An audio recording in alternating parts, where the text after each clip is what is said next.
বাজার থেকে বেশি টাকা দিয়ে না কিনে কাঁচা আম দিয়ে এইভাবে একবার জেলি বানিয়ে নাও আর অনেক দিন ধরে স্টোর করে রাখো। রুটি বা পাউরুটির সাথে খেতে দারুণ লাগে।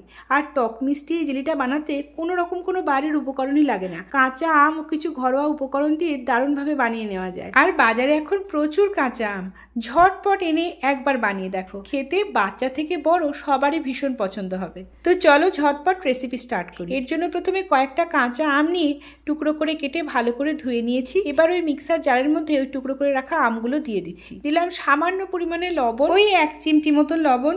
এবার সবকিছুকে খুব ভালো করে একটা স্মুথ পেস্ট বানিয়ে নিয়েছি। এবার একটা ফ্রাই প্যানে ওই আমের পেস্টটা দিয়ে দিলাম আর ওই মিক্সার জারে কিছুটা জল দিয়ে সেই জলটা ভালো করে ঘুলিয়ে যেটুকু পেস্ট গায়ে লেগেছিল সেটুকুও দিয়ে দিলাম। এই ঘনত্বটাকেই আমাদের রাখতে হবে এবং এটাকে আমি ফুটতে দিয়েছি। মিডিয়াম ফ্লেমে আমাদের ফোটাতে হবে। বেশ কিছুটা ফুটে গেলে আমি এখানে ওই 6-7 চামচ মতো চিনি দিয়েছি। তবে চিনিটা ভ্যারি করবে আমের টক অনুযায়ী। যদি আমটা বেশি টক হয় তোমরা আরও কিছুটা চিনি অ্যাড করো, আর যদি তোমরা টক ভাবটা বেশি চাও তাহলে চিনির পরিমাণটা কমিয়েও দিতে পারো। তো দেখো কিছুটা ফোটানোর পর ওই একটু ট্রান্সপারেন্ট মতো হলে, অর্থাৎ ওপরের ফেনাটা চলে গেলে আমাদের কিন্তু এটা রেডি হয়ে যাবে। আর ওপরে দিয়েছি আমি কেকে ব্যবহার করার ফুড কালার, সবুজ রঙের ওই ফুড কালার আমি 3-4 ফোঁটা মতন দিয়েছি। এবার মিডিয়াম ফ্লেমে ভালো করে ফোটাতে হবে একটু গাঢ় ঘনত্বের জন্য, যাতে এটা নষ্ট না হয়ে যায়। তাই হাফ পাতিলেবু আমি ভালো করে রসটা এর মধ্যে চিপে দিয়ে দিচ্ছি। ভিনিগার দিচ্ছি না, লেবুর রস দিলে কিন্তু এটা অনেক দিন পর্যন্ত ভালো থাকবে। এবার দেখো আমি একটা জায়গায় ঢালছি। দেখো এই বাটিতে এই জেলিটা ঢাললে কিন্তু যদি একদম গড়িয়ে না যায়, কিছুটা গড়িয়ে যদি স্টে করে, অর্থাৎ ঘন হয়ে গেছে বোঝা যায়, তাহলে আমাদের কিন্তু জেলিটা রেডি হয়ে যাবে।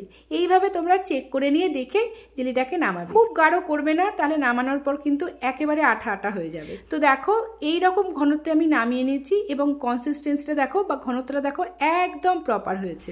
এটাকে আমি বেশ কিছুক্ষণ ধরে ঠান্ডা করে নিয়েছি। এবার একটা শুকনো কাঁচের বয়ামে আমি এটাকে ঢেলে স্টোর করে রেখে দেবো। শুকনো কাপড় দিয়ে খুব ভালো করে কিন্তু এই কাঁচের কন্টেনারটাকে মুছে নিতে হবে, যাতে একটুও জল না থাকে। জল থাকলে কিন্তু ফাঙ্গাস হয়ে যেতে পারে, তাই ভালো করে মেকশিওর করতে হবে যেন পাত্রটা শুকনো থাকে।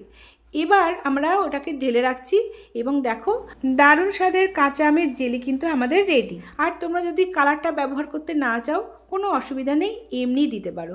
যেহেতু কাঁচা আমের রং সবুজ, তাই আমার কাছে ফুড কালার ছিল বলে আমি ব্যবহার করেছি। তাহলে বাজার থেকে কেনার কিন্তু কোনো প্রয়োজন নেই, খুব সহজেই কিন্তু দেখো বাড়িতে বানিয়ে নিয়েছি। আর যেহেতু আমার ছেলের এখন ভোরবেলা স্কুল, তাই রুটির সাথে এরম একটা টক মিষ্টি আমের আচার দিয়ে রুটি রোল বানিয়ে দিলে কিন্তু আমার ছেলে খুব ভালোবেসে খাচ্ছে। তো তোমরাও বাড়ির ছোটদের জন্য বা বড়দের জন্যও বানিয়ে রেখে দিতে পারো, খেতে অসাধারণ লাগে। অবশ্যই বানিও কিন্তু, আর কেমন হলো কমেন্টে জানিও। আজকের মতো আসি, সকলে খুব ভালো থেকো, সাবধানে থেকো।